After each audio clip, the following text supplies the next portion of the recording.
Graham has kindly accepted our invitation to speak at the area committee. I've asked him to just give a short introduction as to sort of his new role, and then he's kindly agreed to take some questions from the floor. I will be moderating as chair just to make sure that we can kind of ensure that as many people as possible can ask questions, because my sense already is that there are a few questions that would like to be asked. So Graham. First of all, good evening, and thank you for inviting me. This is the first of the area committees I've been to in Cambridge. Excuse me, do you mind if I bring that much closer to you? I'm Yes, okay. It's the first of the area committees I've been to in Cambridge, and I will continue in rota to visit to make sure that I'm aware of what you're thinking about.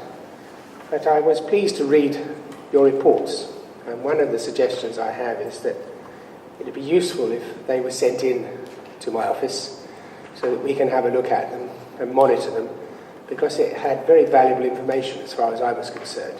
And what I'd want to try to do is to set up a monitoring system, not just in Cambridge but right across the county, so that we know what people are concerned about and we know what's happening.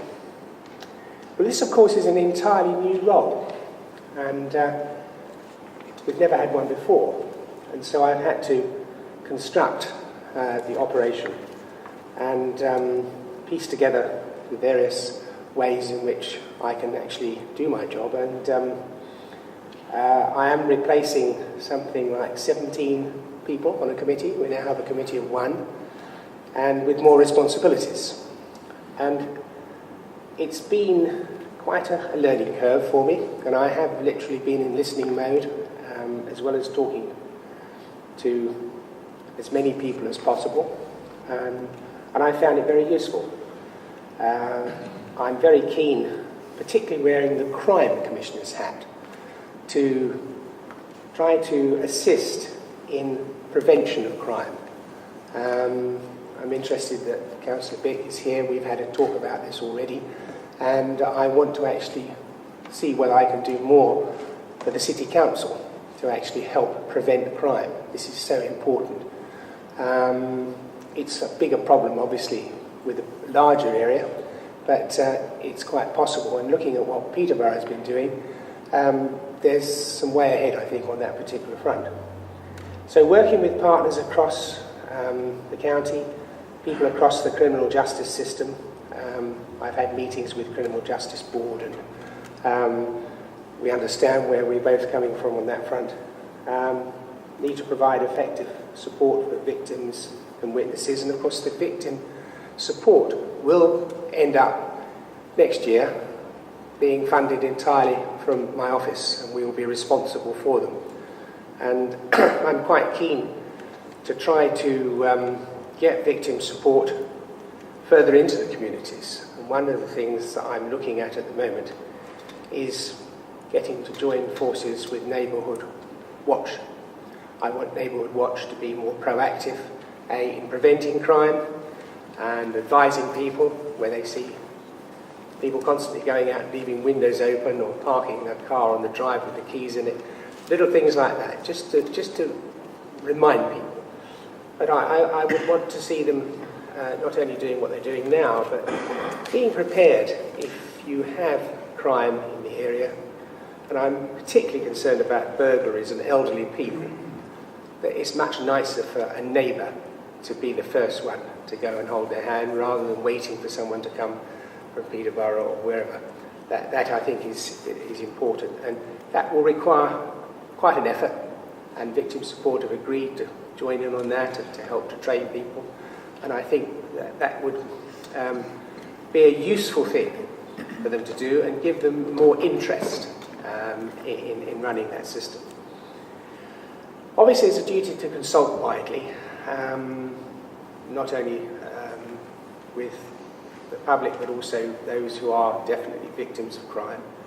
And I'm spending some time looking at the way in which we can do that effectively. I will be appointing what I call an outreach worker for the southern part of the county in due course. At the moment, we're setting it up in the north with a combination of Peterborough and Fenlands, so that we're in touch with everyone. I find that the lower you can get down the line, sort of to parish councils, the more you actually really find out what's bugging people, and we need to find that out, and to make it two-way, explaining what we're doing as well as listening to what they have to say.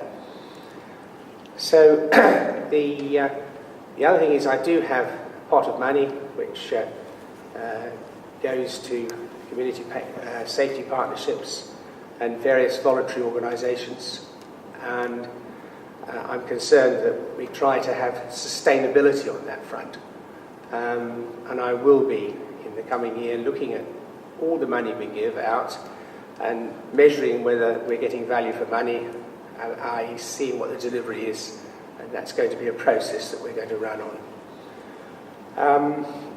I've been spending most of my time in the last couple of weeks on the budget, and I can't obviously tell you what's there, but it's well and truly underway, and we will obviously be presenting that to the Police and Crime Committee.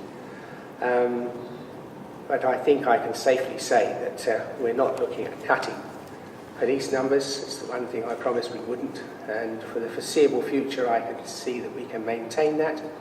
We may even be able to increase police numbers, but the way in which police are organised, and the Chief Constable, I must say, I'm extremely impressed with him. He's a very dedicated man and very professional, and so are his staff, but we feel that by reorganising we can actually get more police out on the front line rather than being sort of inside. And there's a lot of areas where this has happened elsewhere, not only in this country but abroad, that we're looking at to ensure that we get policemen out front. That's what the public are asking for. They want to see policemen out and about, but not just out and about, we want them actually doing things as well. Looking at the future, I've said the immediate priority is the budget and getting that right, and looking at the precept, which I know you're probably all interested in. Fighting antisocial behaviour.